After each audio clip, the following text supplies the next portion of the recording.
నమస్తే welcome to four sides TV. బంగాళాఖాతంలో ఏర్పడిన రెమాల్ తుఫాన్ ప్రభావంతో కాకినాడ జిల్లా కొత్తపల్లి మండలంలోని తీర ప్రాంతాల్లో సముద్ర కెరటాలు ఉవ్వెత్తున ఎగిరిపడుతున్నాయి. ఉప్పాడ, కొత్తపట్నం, మాయాపట్నం, సూరాడపేట, కొనపాపపేట, సుబ్బంపేట, రంగంపేట, పాతబజార్ తదితర చోట్ల సముద్రం ముందుకు తోసుకురాగా ఉప్పాడ, కాకినాడ బీచ్ రోడ్డులో రాకపోకలు నిలిపివేశారు. మత్స్యకారులను వేటకు వెళ్లవద్దని అధికారులు సూచించారు.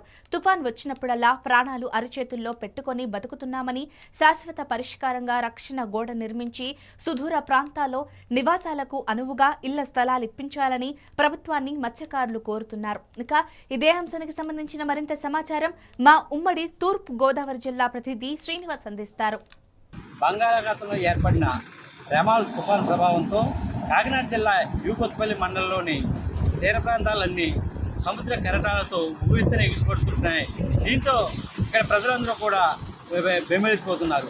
ఇక్కడ ఉప్పాడ కొత్తపల్లి గ్రామానికి చెందిన కొంతమంది యువకులు ఉన్నారు. వారిని అడిగి తెలుసుకున్నాం. సార్ చెప్పండి, ఈ ఉప్పాడ సంబంధించి సముద్ర కెరటాలు తుఫాను వచ్చిందంటే చాలా ఇబ్బందులు పడుతున్నారు. అలా ఏంటి ఇక్కడ సమస్య? ఇక్కడ అంటే కెరటాలు వచ్చి ఊళ్ళో కొట్టాడు. అయినా నిన్న మొన్న బాగా ఎక్కువ ఊళ్ళో వెళ్ళిపోయి నీరు వచ్చి కొట్టాడు, కెరటలు వచ్చి కొట్టాడు. బాగా ఎక్కువ మాట ఈ రాయలు వచ్చి పడిపోవడం, కెరటలు కూడా బాగా ఎక్కువ వచ్చి పడిపోవడం. మొత్తం చూడండి సార్, ఇలా ఇచ్చారు సార్ నీరు ఊళ్ళో కూడా వచ్చేసిందన్న. వచ్చిన తర్వాత అంటే మేము ఏంటంటే వచ్చి నాయకులు ఎవరైనా జరిగితే మాకు కావాలని అడిగినాం. ముందే పూరకాంచి అడిగితే మేము తుఫాన్ వస్తే పిల్లలు ఎక్కడికెళ్ళ తెలియక, పెద్దలు ఎక్కడికి తెలియక అలా ప్యానాలు ఆ చేతిలో పెట్టి అలా ఉంటున్నామాట. ఇంట్లో తుఫాన్ అంటేనే మా భయం వేస్తుంది. తుఫాన్ వస్తే చాలు మా గుళ్ళో రాయడం ఉంటుంది. ఎప్పుడైనా వచ్చి నాయకన్నా మాకు తల వస్తే దూరంగా కావాలని మేము కోరుతున్నామాట గవర్నమెంట్. ఇక గత 3 రోజుల నుంచి ఇక్కడ తుఫాన్ వస్తుంది. ఆడవాళ్ళని మొత్తం పిల్లల్ని అందరినీ ఉదట్లు పెట్టి మేము మొగళ్ళందరూ చెట్టు దగ్గర రాయి చెట్టు దగ్గర కూర్చుంటే కాపలా కాయడం. పగలైతే బాణలో ఎక్స్పోర్ట్ కూడా ఈ కాకినాడ వెళ్ళాలంటే అలా చుట్టూ తిరగడం వస్తుంది. ఇలాగ వెళ్తే రాళ్ళు కూడా వెళ్తున్నాయని చాలా ఇబ్బంది పడుతున్నా.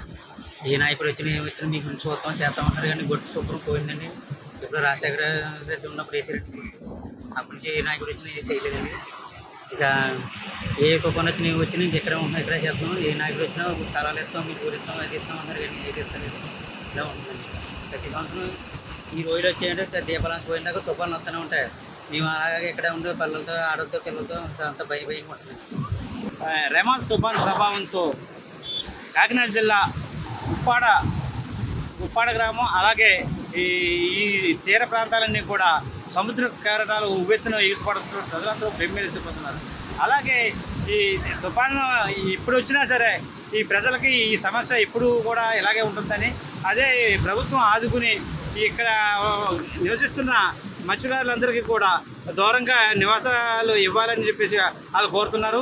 ఈ తుఫాను ప్రభావంతో ఎగిసిపడుతున్న ఈ రాకాసి అలలతోటి రాళ్ళు వచ్చి ఇళ్ల మీద పడటం, అలాగే మనుషుల మీద పడటంతో తీవ్ర గాయాలవి కూడా చాలా ఇబ్బందులు పడుతున్నారు. అలాగే మనం చూసుకుంటే ఈ తుఫాను ప్రభావంతో కాకినాడ ఈ ఉప్పాడ బీచ్ రోడ్డు ఇప్పటికే రాకపోకలు నిలిపేయడంతో ప్రజలు చాలా ఇబ్బందులు పడుతున్నారు. ఇది ఇక్కడ పరిస్థితి. కెమెరా పర్సన్ బాలుతో శ్రీనివాస్, ఉప్పాడ నుండి.